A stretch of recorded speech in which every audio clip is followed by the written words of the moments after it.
NASCAR now has a commissioner, and will NASCAR penalize Sammy Smith for intentionally wrecking Taylor Gray?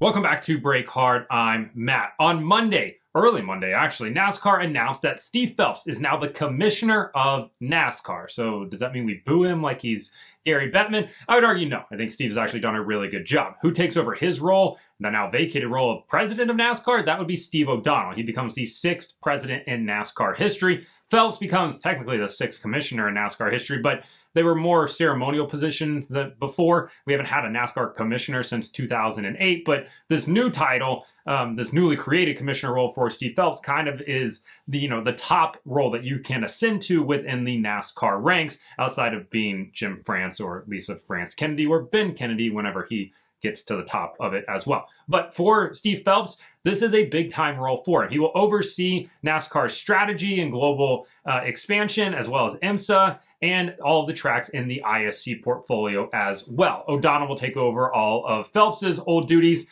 which is a lot of them. But in fairness, they've been kind of grooming Phelps for this move for basically the last year, because O'Donnell last year started to take on a bit more responsibility in terms of the reports, the people that were reporting to Phelps. They then started reporting to O'Donnell, and ultimately this kind of felt like the ascension that was going to happen here. But what does this mean for the future of the sport going forward? I know there's going to be people that are like, hey, they decided to do this commissioner role because that's what the other sports do, and they're currently in a ongoing legal battle with 2311 Racing, Front Row Motorsports, who ultimately would love to have a traditional, franchise model with a commissioner that works with teams and everything like that. Ultimately, that's not going to happen. Phelps's position as commissioner does differ from the other sports because NASCAR's business model is unlike the stick and ball sports. In stick and ball sports, football, baseball, NBA, hockey, whatever, all the teams work together. They all have a share of the sport. The commissioner works for them. That's why all the teams in the NFL don't really want to get rid of Roger Goodell, because while he can be maybe controversial a couple years ago in some of his decisions, he has made them a buttload of money. And because they all have an operating rev share and the TV deals and everything like that, it's different. On the NASCAR side of things, the teams don't have an equity stake in NASCAR. Yes, they do have charters, which give them a guaranteed spot, but they don't have a say in the sport outside of that at all. Where all the teams, in stick and ball sports get together and they decide and vote on whatever the, league changes are going to be that year. In NASCAR, that doesn't happen. NASCAR signs a TV deal without the input of the teams. NASCAR signs their own sponsors while competing with teams for sponsors. It's way different than what stick and ball sports have. So we're not going to see, Phelps all of a sudden start working with the teams for the betterment of the teams, because his job is for the betterment of NASCAR, which does include the teams. Don't get me wrong, but he's also out here tasked with making NASCAR as much money as he can as well. And I think Steve Phelps has done a really good job, not just from, making NASCAR money, because he signed a new TV deal, which is the most lucrative one they've ever signed. But I think the sport is in a better spot now than when Steve Phelps took over as president in 2018. I think Phelps has taken NASCAR back to markets that were previously abandoned. We've gone to North Wilkesboro. We've gone to Bowman Gray Stadium. We're going to Rockingham now as well. We're going down to Mexico, St. Louis.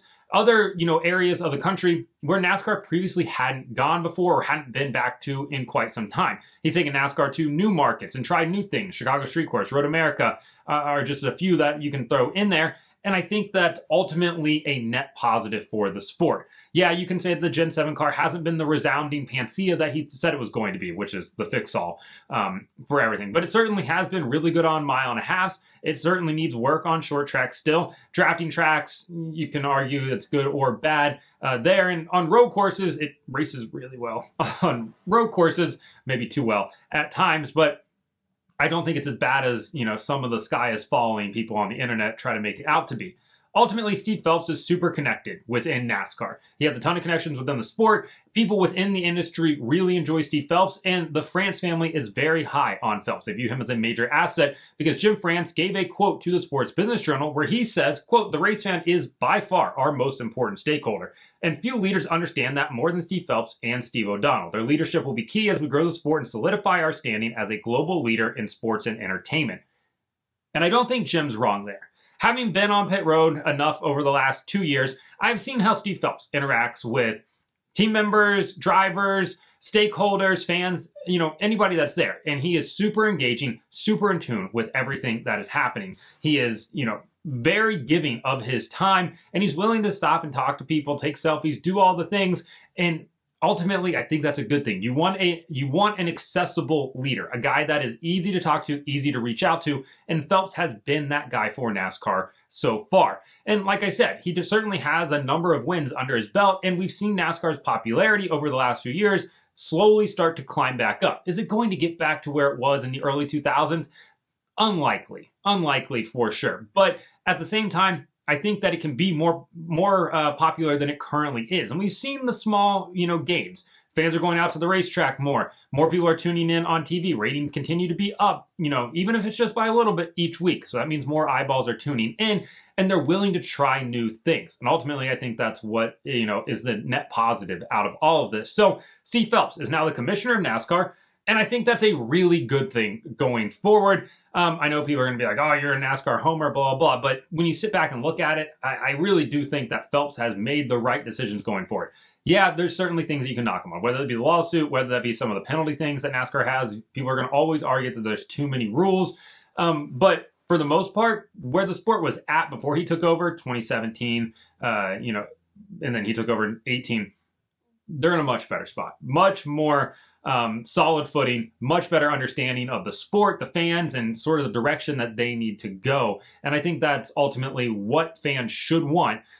Will NASCAR penalize Sammy Smith for intentionally wrecking Taylor Gray on the last lap of Saturday night's Xfinity Series race at Martinsville? A number of NASCAR Cup Series drivers came out on Sunday and said that they were absolutely disgusted with what they saw happen on Saturday night, the demolition derby that masqueraded itself as a NASCAR Xfinity Series race. Denny Hamlin said that it was pathetic, that they need to have rough driving penalties, that he wishes he was in the booth because he's going to call everybody out and make them look like idiots.